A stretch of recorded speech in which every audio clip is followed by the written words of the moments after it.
Welcome to new TV Telugu.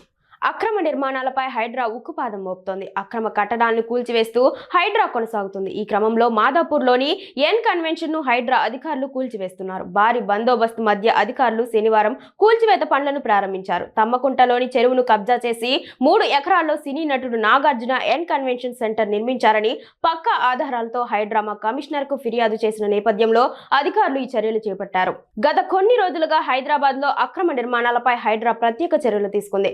అక్రమ నిర్మాణాలను గుర్తించి వెంటనే కూల్చివేయాలన్నారు. ఇటీవల బీఆర్ఎస్ వర్కింగ్ ప్రెసిడెంట్ మాజీ మంత్రి కేటీఆర్ కు చెందినదిగా భావిస్తున్న జవ్వాడ ఫామ్ హౌస్ ను కూడా అధికారులు అక్రమ కట్టడంగా భావించి కూల్చివేసేందుకు సిద్ధమై దానిపై కోర్టును ఆశ్రయించిన సంగతి తెలిసిందే. సెలబ్రిటీల అక్రమ కట్టడాలను కూల్చివేయడంలో హైడ్రామా కూడా పాలు పంచుకోవడం హాట్ టాపిక్ గా మారింది.